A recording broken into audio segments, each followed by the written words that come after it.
Boa tarde. Que gostoso ouvir um boa tarde logo assim de primeira, com tanta energia. Então, já que está todo mundo assim, vamos iniciar a nossa palestra com uma salva de palmas. Mas não é essa daí, não. Eu quero uma salva diferente. Porque aqui, sozinho, a gente não faz nada, não é verdade? Então, eu quero uma salva assim, ó. Primeiro com um dedinho, vamos lá? Não teve muita graça, né? Não dá pra ouvir. Com 2 dedinhos. Ah, tá ficando melhor. 3 dedinhos. E com a mão inteira. Aê! Isso aí. São essas palmas que o Sebrae São Paulo hoje vem aqui apresentar para vocês o nosso trabalho, a nossa atuação, o que nós podemos trazer de benefícios para aqueles que, assim como o nosso público que geralmente nos procuram, que são empreendedores, empresários de empresas, como posso dizer, tradicionais, né? Hoje a gente vai falar um pouquinho para os empresários, para as pessoas que gerem o negócio social. E através dessas palmas a gente agradece a participação de vocês, a vinda de vocês até aqui hoje. E também a nossa participação tendo essa oportunidade de falar um pouquinho para vocês do trabalho que o Sebrae desenvolve. Quem aqui já procurou o Sebrae? Levanta a mão para mim, por favor. Essas pessoas que procuraram o Sebrae são gestores de empresa, de negócio social? Nem todos, né? Então vamos lá. Primeira coisa, eu queria falar para vocês o que é o Sebrae São Paulo. O Sebrae é uma entidade, é uma empresa privada que atua junto às empresas, micro e pequenas empresas, ou empreendimentos sociais, e pode atuar também junto, através de parcerias com entidades sociais, com o poder público, com o poder privado, certo? E aí nós temos cursos, palestras, oficinas, capacitamos pessoas em geral. E, através do trabalho que a gente desenvolve, nós também nos consideramos um empreendedor social, porque, através disso, nós também possibilitamos o desenvolvimento de uma localidade, o desenvolvimento social e o desenvolvimento do nosso país. E aí, através disso, eu vou falar um pouquinho para vocês o que a gente tem feito.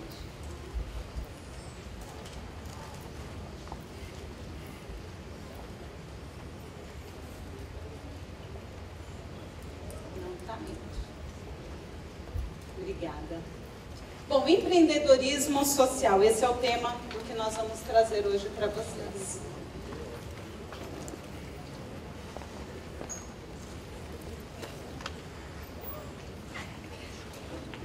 Ok.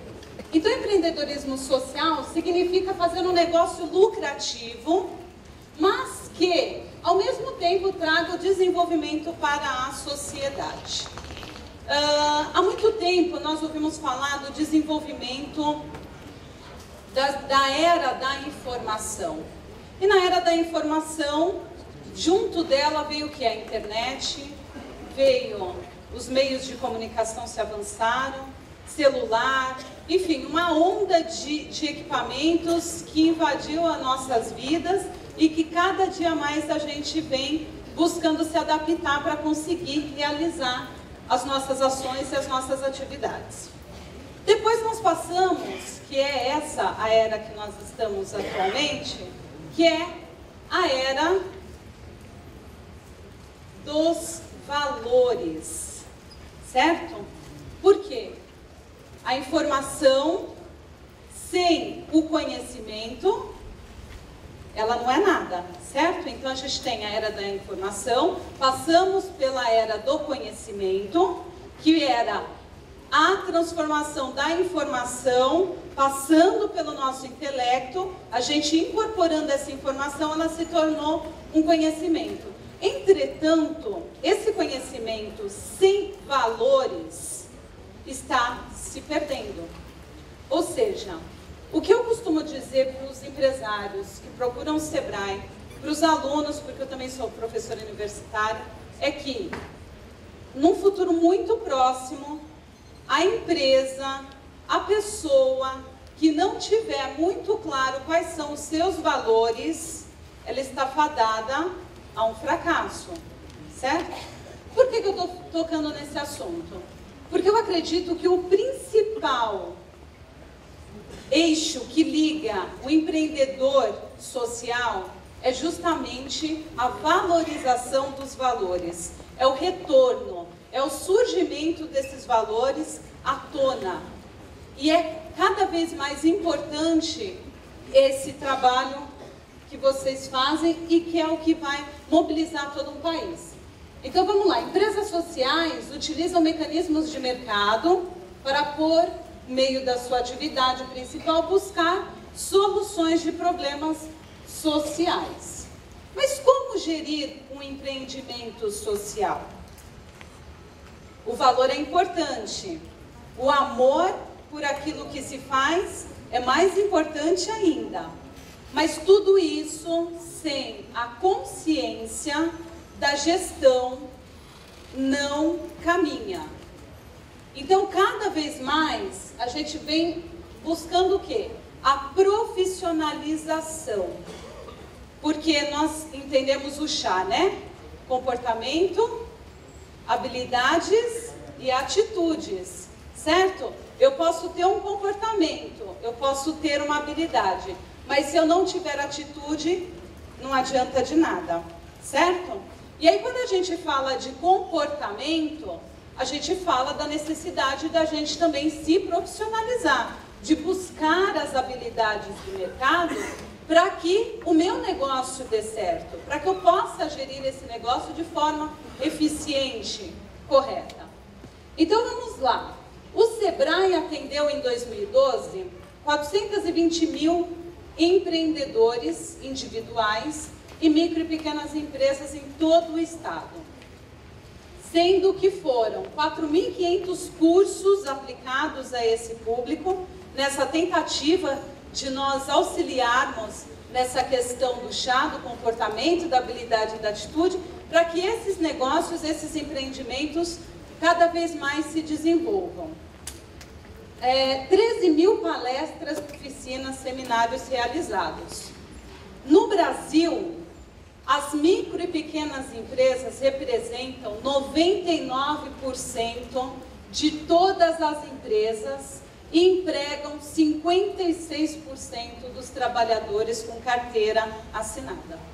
Ou seja, será que montar um negócio é uma atitude de empreendedorismo social?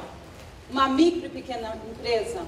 Hoje no Brasil, isso é muito importante, visto esses 99% de empresas que são montadas e os 56% de pessoas empregadas diretamente nessas empresas. A importância dos negócios no pequeno porte no cenário econômico. Pequenas empresas participam mais do processo de desenvolvimento do Brasil justamente por conta disso. Antes, pensava-se assim, o importante é trabalhar numa boa empresa. E aí as pessoas atravessavam a cidade de um canto ao outro, procurando uma boa empresa, certo? Com a chegada do desenvolvimento local, e também com a tecnologia, com o avanço, com os problemas de trânsito que a gente vem enfrentando também, cada vez mais está ficando difícil ter essa distribuição através de deslocamentos tão longos. Então, as micro e pequenas empresas, micro e pequenos negócios locais, eles são muito importantes para o desenvolvimento daquela localidade, daquela região. A matriz do desenvolvimento não se apoia apenas nas grandes empresas. As grandes empresas, hoje, elas representam muito pouco no PIB brasileiro. Então, vamos lá. Em novembro de 2012, nós tivemos os melhores números desde 2000. Tanto nos meses, ao longo de 12 meses, como também no próprio mês de novembro de todos os anos desde 2012. Então, esse novembro desse ano foi muito bom para todos os setores, indústria, comércio e serviço. O setor de comércio tem a maior participação em números de microempresas, com 48% do total, ou 880 mil estabelecimentos. Serviços fica em segundo lugar, 40% do total, mas existe uma projeção de que a área de serviços será responsável e, dentre muito rápido, ela ultrapassará a questão do comércio. E a indústria, somente 12%.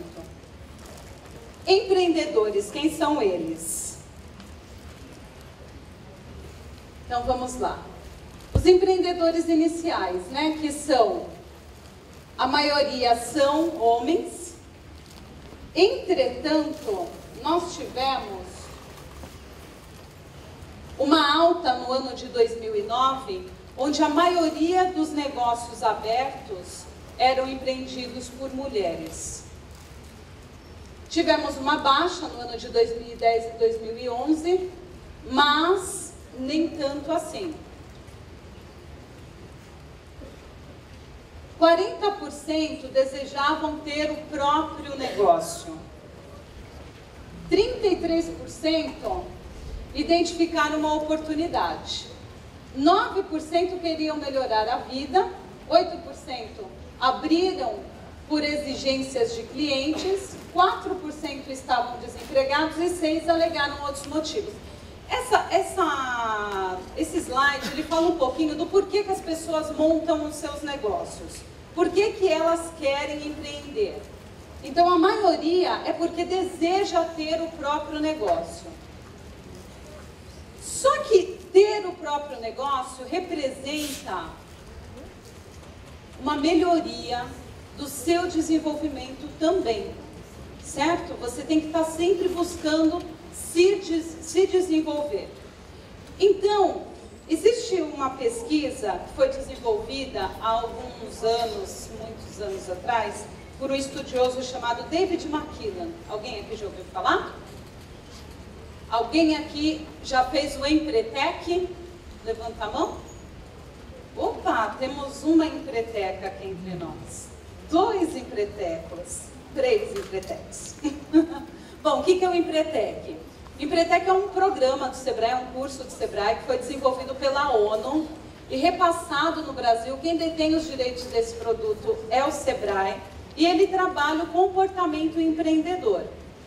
E aí, esse produto ele foi criado a partir dessa pesquisa do David McKillen, que pós-Guerra Fria quis saber por que mesmo durante a guerra, existiam países que conseguiam se manter nos seus negócios. Que, inclusive, não só se mantinham, como também tinham sucesso. Eles se desenvolviam muito, mesmo durante a guerra. E aí, David McKillen fala assim para eles, olha, não adianta você injetar dinheiro nessas empresas que estão passando por dificuldade na Guerra Fria. Porque o dinheiro, sem a capacidade de gerir, não vai adiantar. Depois, o governo foi lá e deu capacitação técnica para esse pessoal. A capacitação técnica também não era o suficiente. Por quê? Capacitação técnica sem dinheiro e sem consciência também não adiantou a situação. Aí o David McKillen vem e fala assim, gente, nada disso. A gente precisa entender o porquê que aqueles aí que deram certo estão no mercado e o que a gente pode fazer para que aqui também dê certo. E aí ele viaja o mundo, escolhe 100 empresários de sucesso, identifica e faz essa pesquisa. E nessa pesquisa ele identifica que esses empresários possuem as mesmas características empreendedoras. E são essas as características empreendedoras. Busca de oportunidade e iniciativa. O empreendedor, agora vamos falar com o empreendedor social, né? O empreendedor social, ele também precisa estar antenado com essa busca de oportunidades e ter iniciativa. Mas a gente fala de oportunidades de mercado, inclusive. não é só de uma oportunidade para aquele segmento específico que ele atua. O que mais existe no mercado que ele pode aproveitar em prol do desenvolvimento daquele empreendimento que ele gere? Persistência. Isso eu tenho certeza que a maioria aqui tem, né? Tem que ter muita persistência. Correr riscos calculados. O que é correr riscos calculados? É você se planejar, se antever, você ter a fotografia da situação para que você saiba dar o passo certo na hora certa. Surge uma oportunidade. Se você não estiver preparado, ou se você não souber qual é o tamanho do passo que você pode dar, você de repente acaba ficando inseguro e não assume aquela oportunidade para si, por medo de correr o risco, por não ter o cálculo disso. Exigência de qualidade e eficiência. Gente, qualidade não é mais um diferencial competitivo, vocês concordam? Né? Hoje em dia a qualidade é uma obrigação, não é? Então quando a gente chega num lugar e fala assim, o meu diferencial é a qualidade. Poxa vida, você vai vender um produto ou você vai prestar um serviço sem qualidade? Não, isso não pode. Certo? Comprometimento. Comprometimento é de fato você se envolver com aquilo que você está fazendo. Busca de informação. Não adianta eu montar um empreendimento e ficar esperando que o meu negócio dê certo sentada ou sentado, aguardando que as coisas aconteçam.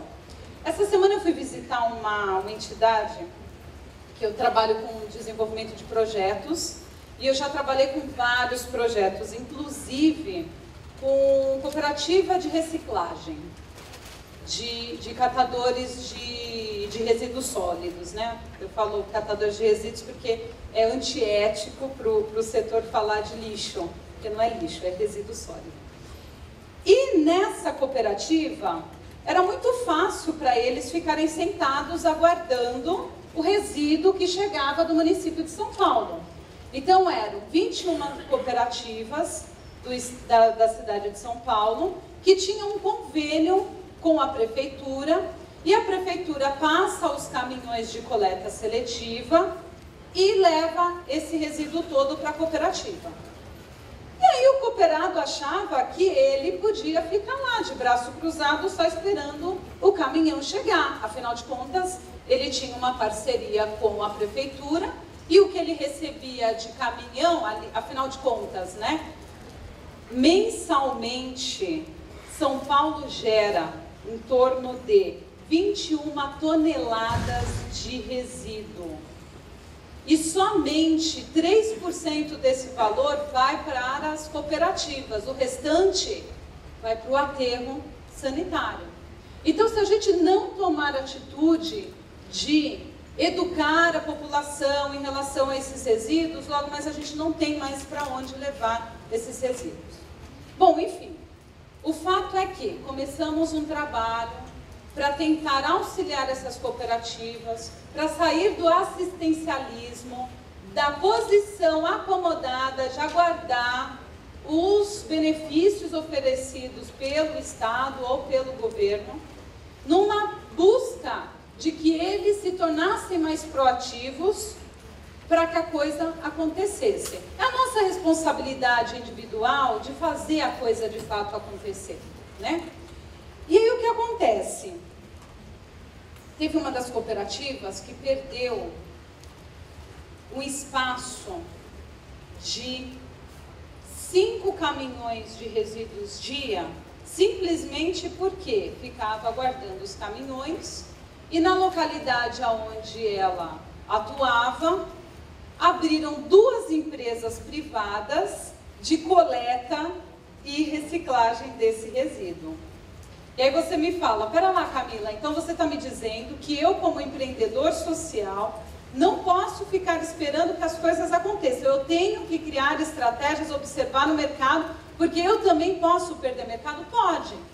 E aí o que aconteceu com essa cooperativa? Não sei se vocês sabem, a cooperativa, você não tem salário, você não tem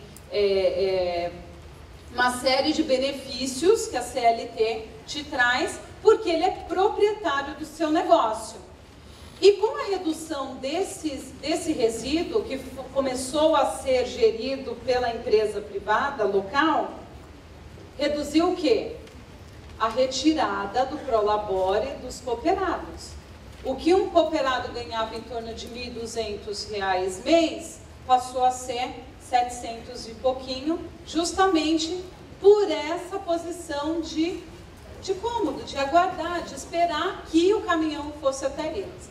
E aí, quando eles foram no mercado buscar informação do porquê que tinha acontecido aquela diminuição, eles se depararam com essa realidade, de que aquilo que ele deveria de ter feito para buscar ampliar o seu negócio, acabou se reduzindo porque ele deu abertura, ele deu brecha para que outra empresa ou outra pessoa assumisse aquilo. Estabelecimento de metas. Gente, vocês conhecem a história do Louco da Aldeia? Louco da Aldeia, ele tem um cesto de flechas nas costas. E ele tem um arco e flecha e ele sai atirando para tudo quanto é lugar. Sabe por quê? Alguém ousa dizer por quê? Porque ele não tem meta? Justamente, ele não tem foco. O que acontece? Quando eu sou louco da aldeia, eu atiro uma flecha e qualquer lugar que acertar tá bom, né? Se eu não tenho um alvo, se eu não sei onde eu quero chegar com esse negócio, se eu não tenho a direção para onde eu estou atirando, qualquer lugar que acertar tá bom. Se acertar no chão, se acertar na árvore, se acertar em qualquer lugar, tá bom. Então a gente tem que estabelecer metas, porque se eu não tiver meta, eu não sei aonde eu quero chegar. Planejamento e monitoramento sistemático. Eu defini a meta, ótimo, mas uma meta sem planejamento e sem monitoramento também não vai valer de nada, certo? Porque como você vai saber se aquela meta que você definiu está sendo atingida ou não? Ela está chegando ao seu ponto. Porque, gente, planejamento a gente tem que fazer, sabe com o quê? Com lápis. Planejamento a gente não faz com caneta. A gente faz com lápis e borracha. Sabe por quê? Porque se errar no meio do caminho, a gente corrige a rota, estabelece nova meta e corre atrás dela de novo, certo? O que a gente não pode é ter a mente fechada. Hoje vocês ouviram isso o dia inteiro, né? Então vamos abrir a nossa mente para planejar, para estabelecer metas e corrigir rotas quando for preciso. Persuasão e rede de contatos. Eu acho que isso a maioria aqui deve ter uma pontuação super elevada nesse item, né? Porque para conseguir conduzir o trabalho que vocês fazem, é essencial ser persuasivo e ter uma rede de contatos influentes. Eu costumo dizer que a gente não precisa ser rico não, que a gente precisa ter bons contatos. Porque aí com bons contatos a gente, né, consegue fazer uma série de coisas. Independência e autoconfiança. Eu tenho que ter autoconfiança, eu tenho que ter independência. Porque se eu não tiver esse espírito em mim, eu não consigo dar um passo à frente. Isso eu tenho certeza que vocês têm, porque já deram o primeiro passo, que é iniciar um negócio, um empreendimento social. Eu acho que a liberdade é o que motiva vocês, é um dos principais valores que vocês levam no dia a dia de vocês. Bom, o grau de escolaridade, né, das pessoas, desses empresários. Ensino médio completo ou mais por ano de constituição de empresa. Então a escolaridade ela vem subindo cada vez mais. Ou seja, não dá mais para a gente ir no amadorismo. nós precisamos nos capacitar e cada vez mais o mercado está exigente, porque as pessoas estão estudando mais. Muitos avanços foram conquistados nas regras estabelecidas, né, de formalização. E aí, o governo criou a Lei 123 de 2006, que é a lei geral das micro e pequenas empresas, que trouxe muitas mudanças para o nosso país. As pessoas falavam assim para a gente antes, quando chegavam lá no Sebrae, eu quero abrir um negócio, mas eu tenho medo, porque todo mundo fala que para abrir é fácil, o problema é fechar. Não é isso que a gente ouve? Mas para abrir um negócio também demora uns 2, 3 meses, como é que é isso? Realmente, antes era muito complicado abrir uma empresa. E mais complicado ainda fechar, sabe por quê? Porque as pessoas simplesmente acordavam, sentavam na cama e diziam, hoje eu vou abrir um negócio.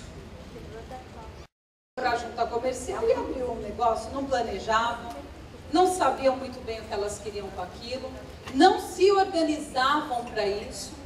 E aí, de fato, realmente era muito complicado. Mas essa lei, ela veio para trazer benefícios de desburocratização da abertura do negócio. E aí foi criado a unificação da arrecadação dos impostos, que é o Simples Nacional. Mas veio junto dela outras vantagens. Acesso à justiça de tribunais e juntas de conciliação, fiscalização orientadora, porque antes era só chegar, multar e fechar e acabou. Não, existe a prevenção da fiscalização. A fiscalização ela não pode ser punitiva, ela tem que ser preventiva. Né? A facilidade de acesso ao crédito, existe microcrédito hoje disponível no mercado, que a gente costuma dizer que é dinheiro barato, né? A taxa de juros baixa, onde você consegue melhorar o seu negócio. Apoio ao associativismo, criação da figura da sociedade de propósito específico.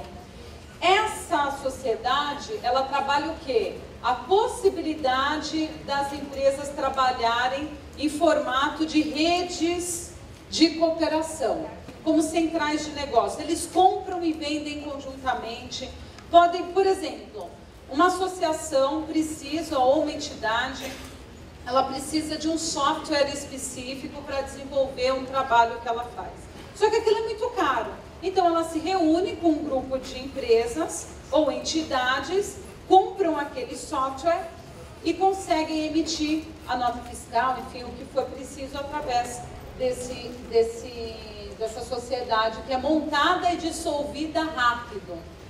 E acesso à inovação e tecnologia. Segundo a GEM, né, que é um órgão que faz pesquisas de empreendedorismo, 49%, o Brasil, infelizmente, ainda com toda essa desburocratização, ficou em 49º lugar entre os países mais burocráticos do mundo. De 49 países que foram pesquisados, infelizmente o nosso ficou em 49º lugar. Isso é muito feio, né? Justamente. Então, o Sebrae ele vem tentando, junto das entidades representativas, diminuir esse número, que a gente consiga apoiar essa desburocratização, porque, de fato, isso é muito feio. Então, para vocês terem uma ideia da quantidade de países, e nós, infelizmente, ficamos lá embaixo. A mortalidade das empresas. A taxa de sobrevivência de empresas no país, nos 2 primeiros anos de vida, é de 73%. Então, de todas as empresas que abrem, com até 2 anos de vida, 73% conseguem se manter no mercado. A indústria é a que tem o melhor índice, depois vem o comércio e, por último, o serviço. Eu acredito que esses números de indústria, comércio e serviço se deem porque a indústria acaba você tendo que ter um pouco mais de investimento, né, de compra de equipamentos, de pessoal, de mão de obra. Então a pessoa ela não pode brincar muito aqui de montar uma empresa, então ela acaba tendo um pouco mais de responsabilidade nesse sentido. Já o serviço nem tanto, você não tem um investimento muito alto para montar esse negócio, em alguns casos, né? Existem casos que se investe bastante. Desses 73%, São Paulo fica em 77%. De todas as empresas que são montadas, 77% se mantém viva no nosso estado. O comportamento empreendedor, por que as empresas fecham? Primeiro porque a pessoa não tem o comportamento empreendedor. Então vamos lá, eu trabalhei 30 anos numa empresa e aí eu acho que eu quero ser empresário. Pego aquele recurso de 30 anos de trabalho e invisto numa empresa. Sem planejamento, que é o segundo item.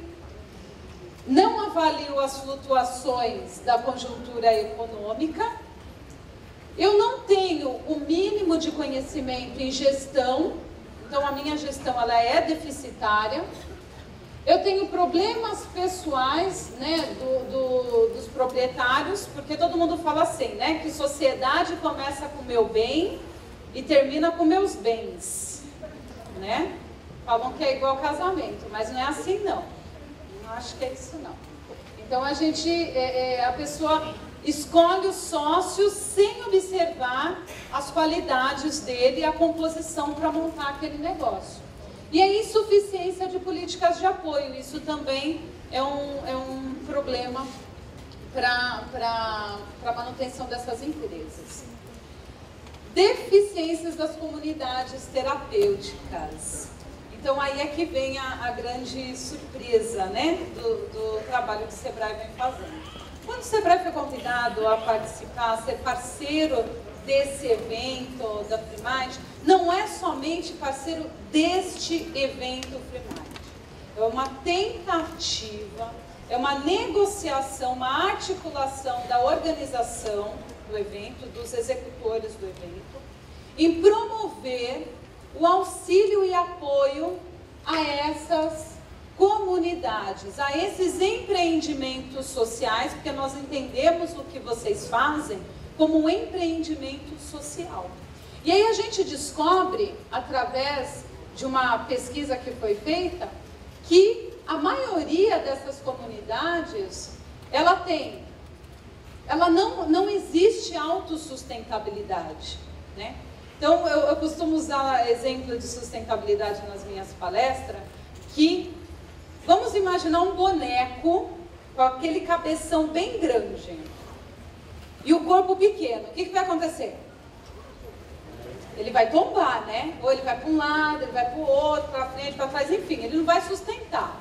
Então, sustentabilidade é isso. É algo que está fora do equilíbrio. E a gente precisa equilibrar esse trabalho. E aí, quando a gente fala de equilibrar, a gente fala também que a deficiência dessa comunidade é não ter um sistema de informação. Não tem um setor de captação de recursos eficaz. Às vezes até tem. Mas se ele é um louco da aldeia e sai atirando para tudo quanto é lado, sem ter foco no propósito dele, ele vai acabar atirando em qualquer coisa. E aí, atirando em qualquer coisa, às vezes não vem aquilo que ele espera. Não tem capacitação efetiva e contínua. As pessoas não se capacitam. Não capacitam a sua equipe de apoio. Não sabem como conseguir os diversos certificados. Falta entender como é que funciona o caminho das pedras. Então, certificado de filantropia, de utilidade pública, enfim. E aí, dependendo do caso, às vezes até vigilância sanitária e assim por diante. E essa falta de entendimento e de conhecimento faz com que as coisas fiquem muito difíceis para vocês. E aí, sendo difícil, muitos acabam desistindo. E às vezes até atuando de forma ilícita. Justamente pela burocracia e por não conhecer essa burocracia, como é que faz para vencer essa burocracia?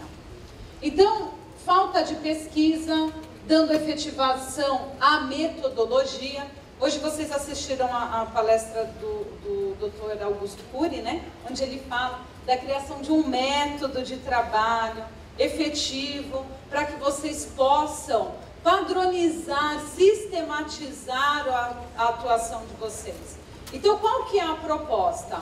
Se por um lado existe a preocupação de sistematizar o trabalho científico, o trabalho de método técnico de trabalho de vocês, nós do Sebrae também apresentamos essa necessidade de profissionalização e sistematização do lado de gestão do negócio de vocês, para que não seja um boneco cabeçudo e fique tombando de um lado para o outro, porque aí a comunidade passa a ter o quê?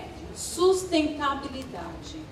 Ela é sustentável, ela não precisa mais ficar dependendo, às vezes, até de passar chapéu, de ter que correr atrás de um patrocínio ou correr atrás de uma coisa ou outra, porque ela é autossuficiente, ela é sustentável. Então, ela não tem espaço na mídia, não tem um bom setor de marketing e publicidade, não tem diálogo entre si. Eu não, de verdade, infelizmente, eu não conheço quais são os meios de comunicação que vocês utilizam entre si.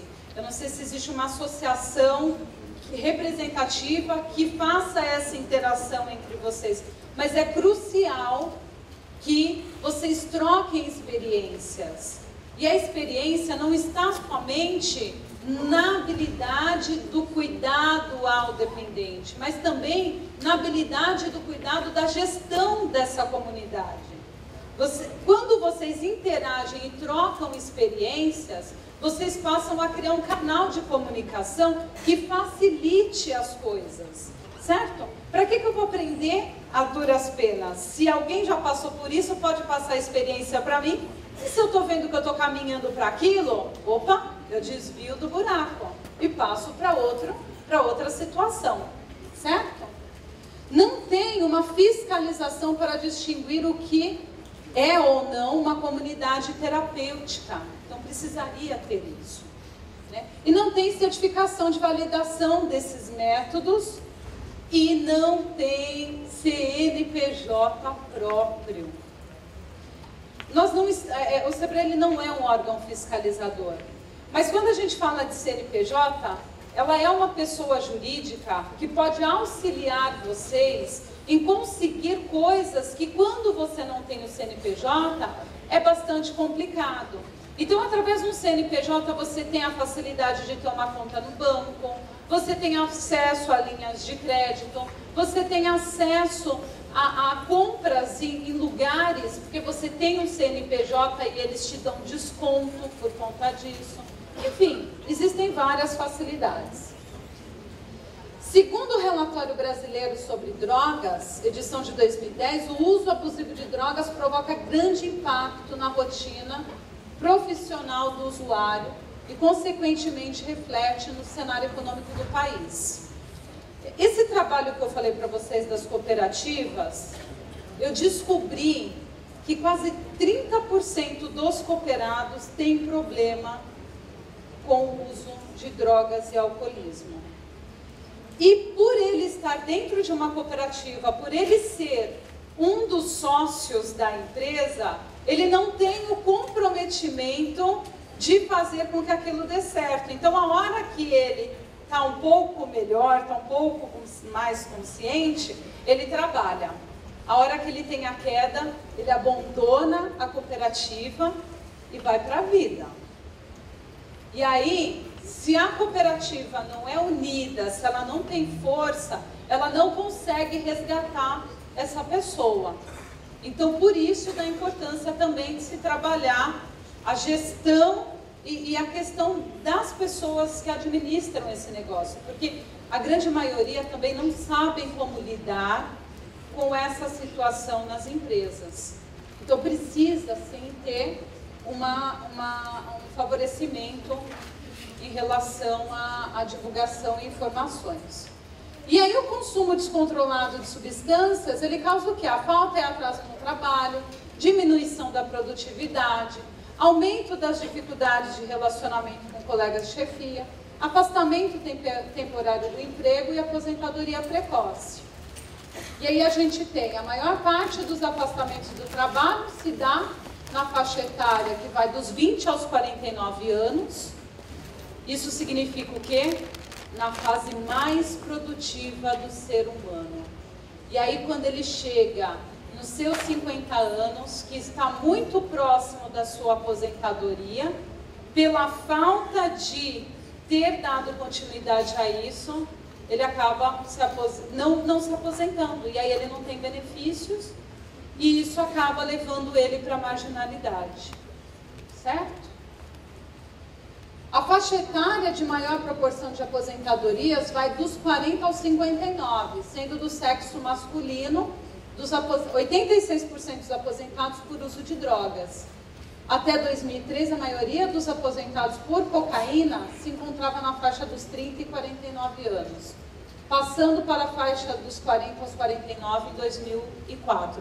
Ou seja, aqueles que eram, continuaram sendo, porque passaram-se alguns anos e o número evoluiu na outra faixa etária, certo?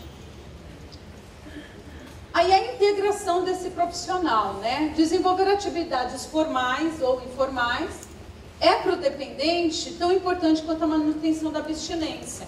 Então a reintegração, a socialização dessa pessoa, ela é crucial. A mente tem que estar ocupada e essa pessoa tem que se sentir útil. E aí a gente percebe que a maioria das empresas tem receio de dar responsabilidade para esses profissionais por achar que ele não vai dar conta. E é o contrário, na verdade ele precisa ter essa responsabilidade, que é para ele se sentir parte integrante, motivado no grupo e não cair na tentação.